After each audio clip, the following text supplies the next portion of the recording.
If you're sitting at your computer or holding your phone right now, I want you to do something for me. Close all the other tabs except for this one. Yes, all of them. Even that incognito tab. And look, I'm not going to ask why you have incognito open.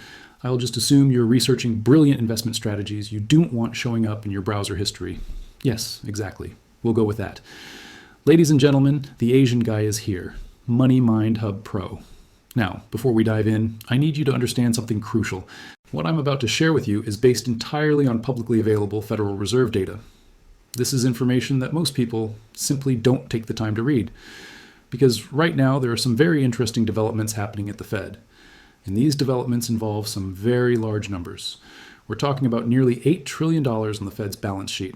That is not an exaggeration. That's straight from their official reports. Now, I'm not here to tell you the sky is falling. I'm here to help you understand what these numbers actually mean for you, for me, and for our money. So grab your coffee, get comfortable, and let's break down what's really happening at the biggest, most powerful financial institution in the world. So here's what the official data shows. The Federal Reserve currently holds approximately $7.8 trillion in assets on their balance sheet. That's a T with 12 zeros. These assets are primarily made up of Treasury bonds and mortgage-backed securities. But here's the important context that changes everything.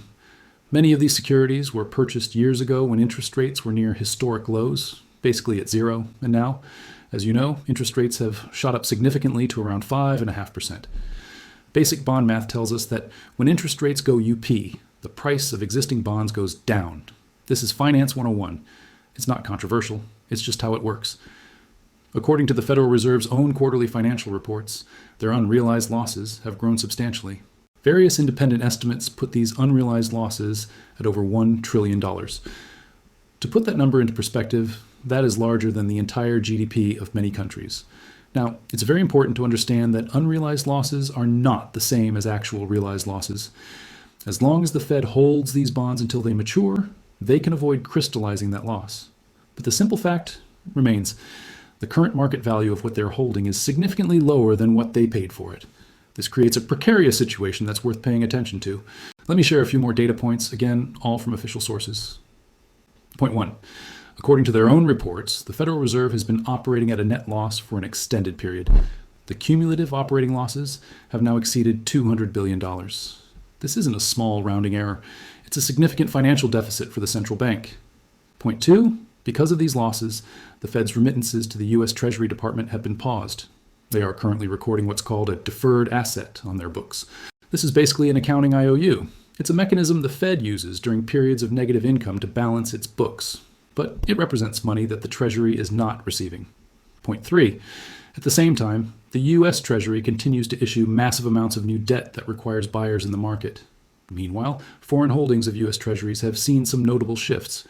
Major players like China have been reducing their holdings. Japan has made significant adjustments. Other nations are actively diversifying away from the dollar. These are observable trends in the data that signal a changing global landscape. For a little historical context, back in 2008, during the financial crisis, the Fed's balance sheet was around $900 billion. Today, it's nearly $8 trillion. That is an almost nine-fold increase in just over a decade. That kind of massive growth has profound implications that are worth understanding, especially when we talk about whether inflation is truly under control, a topic of intense debate among economists. Now, you might be sitting there thinking, okay, Money Mind, this is all very interesting, but why should I actually care? How does this affect my daily life? That is a fair and excellent question. Let me connect the dots for you directly. If you have a savings account, the interest rate you earn is directly connected to Fed policy. If you have a 401k or other retirement accounts with bond exposure, the value of those investments is influenced by these interest rate movements. If you own a home or are planning to buy one, mortgage rates are directly affected by the Fed's decisions and the broader bond market. And if you earn your income in US dollars, the Fed's monetary policy ultimately affects your purchasing power over time through inflation. This is not fear-mongering. This is simply explaining how the financial system is wired. Understanding these connections helps you make more informed decisions about your own money. The goal is never to predict doom and gloom. The goal is to understand the environment we're operating in so we can navigate it wisely. In this world, knowledge is power, and financial literacy is becoming more and more essential for survival and success. Let's look at what some of the biggest names in finance have been saying publicly about this. Jamie Dimon, the CEO of JP Morgan Chase, has made numerous public comments expressing his concerns about the economy. He's talked about massive deficit spending and the potential for serious challenges ahead. Ray Dalio, the billionaire founder of the world's largest hedge fund, Bridgewater Associates, has written extensively about long-term debt cycles. He's explained how these cycles, which play out over decades, eventually reach critical turning points. These are prominent, respected voices in finance sharing their honest perspectives based on what they are observing in the markets and the economy. You don't have to agree with them, but it's certainly worth hearing them out.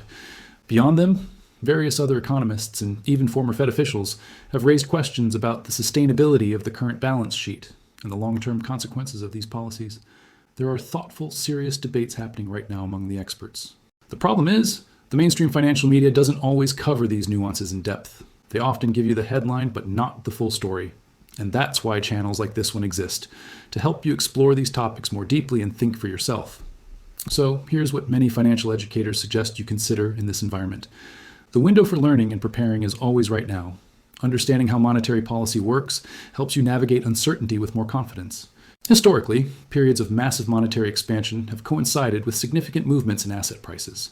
Gold, for example, has often performed well during certain economic conditions, like high inflation or currency devaluation.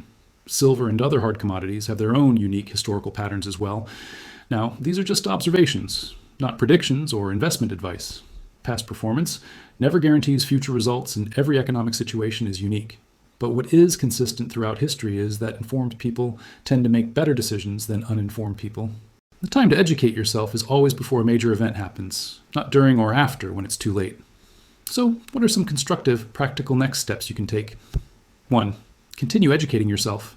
You're already doing that just by watching this video, so you're on the right track. 2. Understand the principles of true diversification. Learn about different asset classes beyond just stocks and bonds. 3. Take a hard look at your personal debt levels. Higher interest rate environments make borrowing much more expensive and risky. 4. Build up your emergency reserves. Having financial flexibility in the form of cash is incredibly valuable in any economic environment, but especially in an uncertain one.